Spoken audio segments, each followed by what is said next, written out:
성도들이 잘못 알고 있는 것 중 하나는 하나님을 믿기 때문에 삶에 대해 고민할 필요가 없다는 생각이다. 이사야서 41장 10절. 두려워하지 말라, 내가 너와 함께함이라. 고민할 필요가 없다는 말씀이 아니다. 빌립보서 4장 6절. 아무것도 염려하지 말라. 기도할 필요도 없다는 말씀은 더욱 아니다. 옳은 고민을 하되 염려 대신 기도하라는 말씀이다. 이성적인 사람이고 많이 배운 사람이라고 해도 어두운 생각에 사로잡힌 채로 삶을 보면 바르게 제대로 고민할 수 없고 기도할 수 없다. 한 번의 인생을 후회 없이 살고자 한다면, 낭비하지 않고 살고자 한다면, 즉 하나님 보실 때의 멋진 인생, 하나님 평가하시는 가치 있는 인생을 살고자 한다면 세 가지 고민만큼은 놓지 않아야 한다. 하나님을 아는 사람, 요한복음 1장 1에서 3절. 태초에 계신 말씀과 하나님, 만물을 창조한 말씀이 곧 하나님이시고 하나님이신 말씀이 인간으로 오신 분이 예수님이다. 4절. 그분 안에 생명이 있고 그분이 세상의 빛이시다. 그런데 5절. 그 빛이 어둠 속에서 비추었지만 어두움은 그 빛을 깨닫지 못했다. 사람이 태초를 이해할 수 없고 혼돈과 무질서와 공허했던 세상 속에 말씀으로만 우주 만물을 만드신 하나님을 사람이 이해할 수 없고, 하나님이 세상을 사랑하여 주신 최고의 선물인 예수 그리스도, 영원한 생명이고 참빛이신 예수 그리스도, 인간으로 오신 예수님을 이해 못하는 것이 당연하다. 요한복음을 기록한 사도 요한이 태초와 말씀과 하나님, 예수님을 기록하면서 갑자기 한 사람을 소개한다. 하나님께로부터 보내심을 받은 사람이 있으니 그의 이름은 요한이라. 6절의 요한은 예수님의 사촌형인 세례 침례 요한이었다. 성경은 그가 예수님을 알았고 유대 사람들에게 예수님을 알리는 일을 했다고 기록한다. 유대 땅에 오신 예수님을 사람들이 깨닫지 못하고 환영하지 않았지만 그는 어떻게 그분을 알고 메시아라고 외칠 수 있었는가? 예수님과 친척이었고 어려서부터 예수님을 보아와서 그랬을까? 그렇다면 예수님의 동생들이 예수님을 메시아로 먼저 알아보았어야 마땅한데 그렇지 못했다. 하나님을 아는 것은 사람의 일이 아니라 가능케 해주시는 하나님의 은혜이다. 이는 혈통으로나 육정으로나 사람의 뜻으로 나지 아니하고 오직 하나님께로부터 난 자들이니라. 하나님이 측량할 수 없는 생각과 계획 가운데 나의 아버지가 되기로 결정하셨기 때문에, 하나님이 나를 낳으셨기 때문에 내가 하나님을 알고 예수님을 구주로 믿어 하나님의 자녀가 된 것이다. 세례 요한도 그렇게 예수님을 알게 되니 자신이 어떤 존재인지 깨닫게 되었다. 예수님이 태양이라면 자신은 촛불 같은 존재임을 깨닫게 되었다. 태양 앞에서 빛을 자랑하는 촛불을 상상해보자. 내 빛이 밝다고 뽐내는 촛불의 초라함이 이해가 되는가? 내가 이런 사람이라고 으쓱된다고 인생의 가치가 높아지는 것이 아니고 자랑할 일이 더 없나 만들어 떠든다고 올라가는 것이 아니다. 만왕의 왕이요 만유의 주이신 하나님이 사랑하시는 나, 죄와 사망으로부터 나를 구하기 위해 구주 예수님이 대신 죽어주신 나, 광야길에서 인도하시고 사막에 강을 내시고 바다에 길을 내시는 하나님, 그분의 측량할 수 없는 생각으로 붙드시는 나, 자랑할 수 없는 내 존재의 가치이다. 호세아 선지자는 외쳤다. 오라 우리가 여호와께로 돌아가자. 우리가 여호와를 알자. 힘써 여호와를 알자. 그분을 더 알기 위해 배우고 그분의 생각에 더 열중해야 한다. 그럴 기회가 주어졌다면 힘써 잡아야 한다. 당신에게 하나님의 은혜가 임한 것이다. 소명에 따르는 사람. 성경에서 세례 요한을 소개할 때 누가는 요한을 제사장 사가랴와 엘리사벳 부부 사이에서 태어난 아들이라고 시작했다. 나이 많이 든 부부에게 아이가 없었는데 사가랴가 제단에 나아갔을 때 천사가 나타나 그에게 말했다. 내 기도를 들었고 아들을 낳을 것인데 그 아들은 하나님 앞에서 큰 인물이 될 것이다. 그는 포도주와 술을 마시지 않으며 어머니 뱃속에 있을 때부터 성령으로 충만해질 것이다. 그는 이스라엘 자손들 중에서 많은 사람들을 주 하나님께로 돌아오게 할 것이다. 그 후로 세례 요한이 태어났다. 복음서의 저자인 마태와 마가는 세례 요한이 유대 광야에서 낙타털로 만든 옷을 입고 허리에 가죽띠를 두르고 메뚜기와 들에서 나는 꿀을 먹고 살면서 이렇게 외쳤다고 했다. 회개하십시오.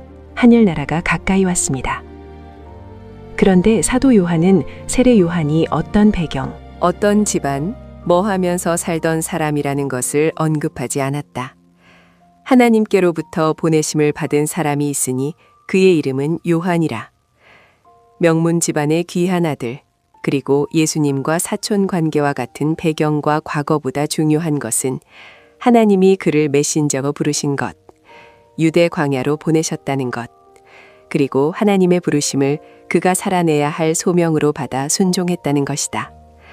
이것을 하나님의 부르심, 소명이라고 한다. 모든 성도에게는 두 가지의 소명이 있다.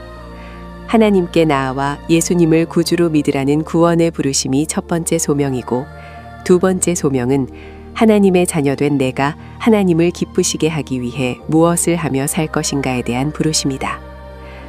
직업은 달라도 모든 일의 목적은 오직 한 가지, 오직 하나님께 영광을 돌리는 것이다. 나는 가끔 내 손을 보면서 실망한다. 사무실에서 사용하는 물컵이 있다. 수돗물로 깨끗이 닦고 싶어서 컵 안으로 손을 집어넣으려 했는데 손이 커서 들어가지 않았다. 내 손은 커서 물컵 하나도 닦을 수 없구나 실망했다. 자동차의 엔진에어 필터 정도는 교체할 수 있으리라 생각했는데 그것도 힘들었다. 간단한 정비조차 볼 수 없는 이 손은 커도 쓸모가 없구나 실망했다. 사택은 1960년대에 지어진 집인데 안팎으로 고칠 때가 많다. 문 손잡이가 덜렁거려서 갈아야 하고 창문과 문틈으로 새어 들어오는 찬 공기도 막아야 하고 싱크대 틈으로 물이 새어 들어가지 않도록 틈 사이를 실리콘으로 막아야 해서 내가 사택에 필요한 핸디맨이 된 것이다. 별것 아닌데 손봐주면 아내가 엄지척해 주었다. 볼품없이 커서 쓸모없다고 생각했던 손도 필요한 곳이 있구나 생각하니 스스로 대견스러웠다. 하나님의 부르심은 이와 같다. 내가 나를 대단한 사람으로 보느냐? 아니면 실망하느냐? 이것이 중요하지 않다. 하나님께서 내 손이 필요하시다는 것이다. 내 땀이 필요하시다는 것이다. 내 모든 것이 필요하시다는 것. 무슨 말인가? 소명은 내가 원해서, 내가 바라고 하고 싶어서 하는 일이 아니라 지금 이곳에서 하나님이 필요하셔서 일하라고 부르신 것이다. 부족하고 불편한 상황 속에서 하고 싶은 일이 소명이다. 쉽게 할 수 있고 다 하고 싶어 하고 놀면서 할 수 있는 일이라면 소명이 아니다. 주목받는 사람이 되고 싶어 하는 일도 소명이 아니다. 주님, 제가 고치고 싶습니다. 보탬이 되고 싶습니다. 섬기고 싶습니다. 왜 이런 감동이 생기는가? 하나님이 그 일 하라고 부르신 것이다. 해도 되고 하지 않아도 되는 일을 사명이라고 부르지 않는다. 돈이 되지 않고 레저할 여유가 생기지 않는 일. 불편하고 욕을 막으면서 오히려 목숨을 걸고 유대 광야에서 예수님의 길을 준비했던 세례 요한. 그의 사명은 하나님의 부르심으로부터 온 것이다. 따라서 소명을 남에게 양보할 수 없다.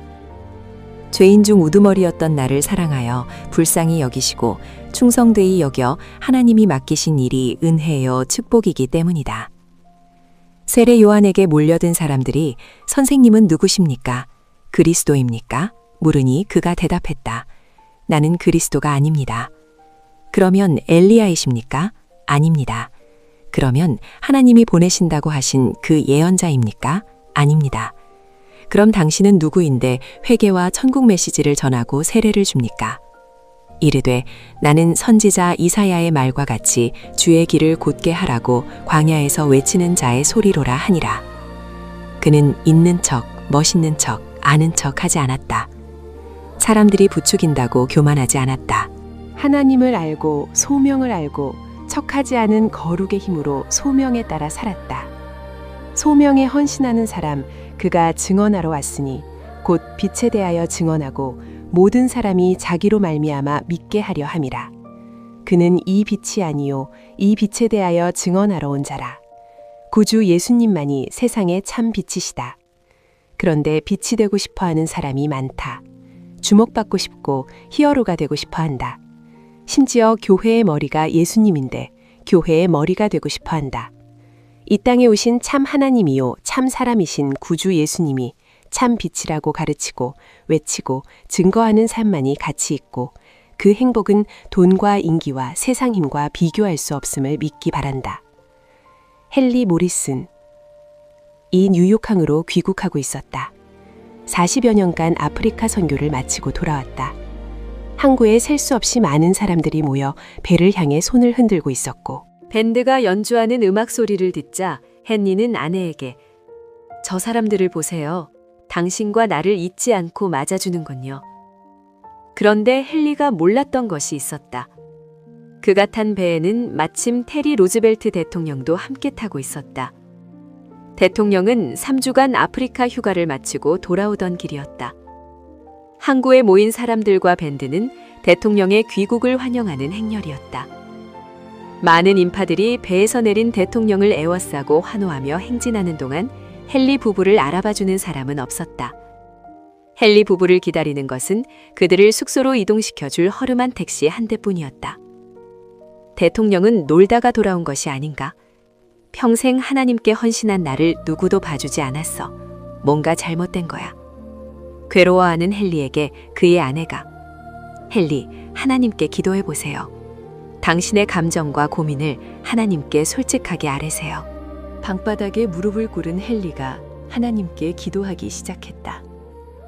주님, 제가 무엇 때문에 힘들어 하는 줄 아시지요? 평생 불평 한마디 하지 않고 당신이 맡긴 일을 했습니다. 그런데 주님, 사람들에게 잊혀진 제 자신이 너무 초라하고 이런 상황을 받아들일 수 없어 힘이 듭니다.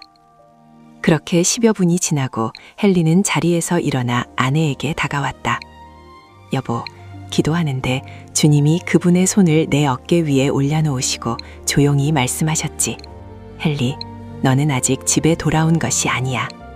무엇을 이루었는가, 얼마나 모았는가, 당신에 대해 사람들이 뭐라 말하는가, 존재 자체가 아닌 것들로 당신의 삶에 점수를 매기지 않기 바란다.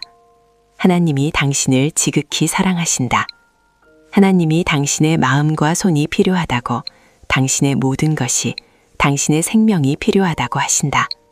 하나님을 알고 하나님의 부르심에 순종하여 헌신하면 되는 것이고, 그러면 당신의 모습 그대로 충분히 아름답고 가치 있음을 믿기 바란다.